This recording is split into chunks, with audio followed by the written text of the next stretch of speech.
Hey, I'm Charlie. Welcome to Millstone Research. There's a widely held and largely unquestioned belief among Jehovah's Witnesses that anyone who escapes the Watchtower will be cursed with a life full of meaningless materialistic self-indulgence, gambling, alcohol and drug abuse, sexual immorality, unplanned pregnancy, depression, despair, and other assorted tragedy. We've all heard the horror stories. Here's the thing though, they might be right. I say that because both myself and an extraordinary number of former Jehovah's Witnesses haven't only heard the stories, we've lived them.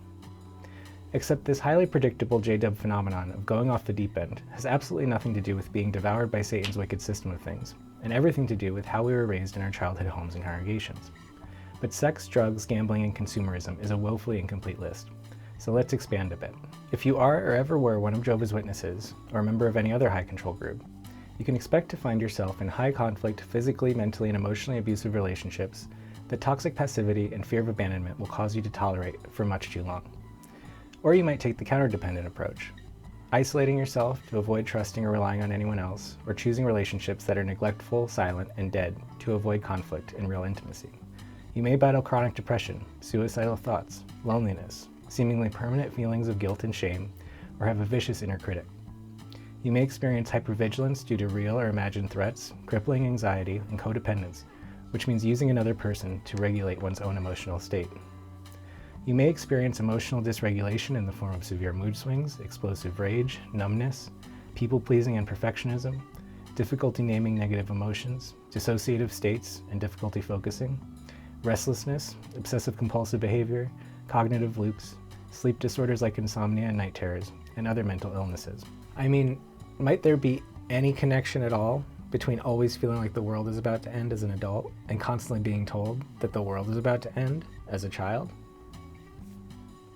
You are also likely to find yourself dependent on any number of compulsive or addictive behaviors involving alcohol, cigarette, and marijuana use, as well as harder drugs, work addiction, phone, TV, screen addiction, gaming and gambling addiction, shopping addiction, porn addiction, food and weight issues, eating disorders, self-harm, cutting, hypersexuality, self-trashing, and other high-risk behaviors. You may have a greater likelihood of developing autoimmune diseases such as type 1 diabetes, asthma, fibromyalgia, multiple sclerosis, lupus, heart disease, gastrointestinal disorders, and later life may end up dealing with cancer, stroke, and neurodegenerative diseases like dementia and Parkinson's. All of these illnesses have been linked to chronic stress experienced by children and adults trapped in hostile and toxic environments. Now maybe I've listed some of the things that you personally struggle with. That's okay. That's true for me as well, along with millions of others both in and out of the organization. The question is why? What is the single common factor that underlies all of this chaos? It's trauma. People who experience childhood trauma, abuse, and neglect of the type and severity that we all experienced while being raised as Jehovah's Witnesses are far more likely to have to deal with these symptoms when they become adults. And most of us do, for years, without ever realizing that the two things are related. Now you might be thinking, but Charlie, if that list is accurate, then nearly everyone has childhood trauma. Yes, that's a great point. Although these issues are common for Watchtower refugees, they're just as common within active Jehovah's Witness families and congregations. If that surprises anyone, it is due to the tendency of abusive families and survivors of childhood trauma to minimize, deny, and defend their abuse while outwardly projecting that everything is fine. Everything is not fine, but the appearance of happy and healthy Jehovah's Witnesses is an essential part of protecting both their conversion efforts and reputations in their families and congregations. So what is trauma? Trauma is a wound caused by a break in physical, mental, and emotional boundaries. Like physical trauma might take the form of a break in the boundary of one's skin, and although mental and emotional trauma is invisible, it can be just as painful and life-altering. Life-altering in all of the ways I've just listed. What these emotional and physical dependencies have in common is that they are all misguided attempts to exert control over chaotic or hostile environments and regulate our inner states using external means. They become necessary when people don't have the internal resources to handle living day to day without them. You may not realize that's what's happening, which is exactly why I'm saying all of this. Despite all of the chaos of my life, very few people were ever aware of it. Publicly, I appeared to be happy, healthy, and successful. That subterfuge and duplicity was another holdover from being raised a witness. At a very young age, we learn that there are certain thoughts, questions, feelings, and needs that are not safe to express, so we hide the reality of our experiences to ourselves and to others, which is painful, which leads to self-medicating. I'm talking about myself, of course, but also every one of my J-dub friends from childhood. Every single one. If that has not been your experience, I'm genuinely happy to hear that. Abuse and trauma do exist on a spectrum. But this is what was in store for the hundreds of people that I've met over the last few years who grew up in abusive childhood homes or were raised in high-control religions or communities, along with thousands more who have shared their experiences online. And I'm not saying that you shouldn't drink or do drugs or have sex before you're married. Your life is your life. There's absolutely no judgment or moralizing on my part regarding anyone dealing with these dependencies and behaviors. I used to be an amateur pharmacologist when it came to self-medicating. And though I regret plenty of the chaos that I've caused in my own and others' lives, I don't carry a lot of shame about it anymore because I finally understand why it was happening and I'm so relieved that I don't need to do it anymore. All of these sins are really symptoms of severe abuse and neglect, so believing that they're due to some innate imperfection on your part is helping no one except for the Watchtower Bible and Tract Society. We've all been told countless times things like, the flesh is weak or the heart is treacherous. Maybe it's time to start asking yourselves who ensured that our flesh and hearts and minds were kept so weak that we'd spend our entire lives trying to compensate for it in whatever fleeting and self-destructive ways that we could find. Most Jehovah's Witnesses are familiar with the dented pan illustration. For those who aren't, the dented pan illustration is the Watchtower's claim that Adam's original sin made him like a pan with a dent in it.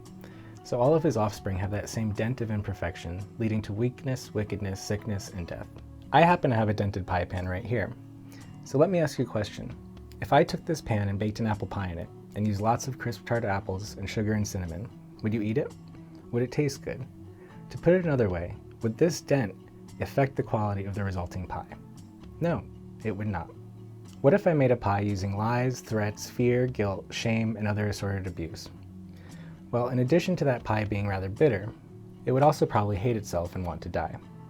But that has nothing to do with the pan. Likewise, a ton of awful ingredients were used while trying to bake us into the Watchtower's ideal servants. That fact doesn't say anything at all about your inherent value as a human, but it says a hell of a lot about the sadistic bakers who controlled every aspect of our lives as children. Also, you're not a pie, or a pan, or an object, or a thing, or weak, or wicked, or evil. You're a traumatized human being with the capacity to learn and grow and heal. Learning, growing, and healing are all things that the Watchtower cannot afford to have its victims do, which is why we don't really start healing until after escaping to a healthier environment and starting to sort ourselves out. If you're watching this video, then you've already started that journey. Keep going. If you're still wondering whether childhood trauma might be related to the perpetual chaos of your life, I'm going to ask that you do a couple things before deciding to dismiss what I'm saying. Your life is your life, but doing these things would have saved me 20 years of time, effort, and heartache for both myself and my loved ones. First, take the Adverse Childhood Experiences test linked below and reflect on your findings. I got an 8 out of 10. Second, please watch the 2 videos linked below that test. The first one will likely describe someone in your family, congregation, or at Bethel with frightening accuracy. The second one will likely describe current or past relationships with family and friends. If that is the case, please begin researching complex post-traumatic stress disorder, developmental trauma disorder, religious trauma syndrome, cluster B personality disorders, narcissistic abuse, codependence, addiction, and the effects of chronic stress, abuse, and neglect on child development and adult behavior. Please do that research because no one's life needs to look like this. There is support and treatment available for nearly all of this stuff, and my goal in this series of videos is to get people moving in the direction of greater understanding and well-being.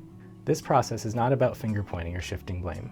I fully accept responsibility for the choices that I've made in my adult life.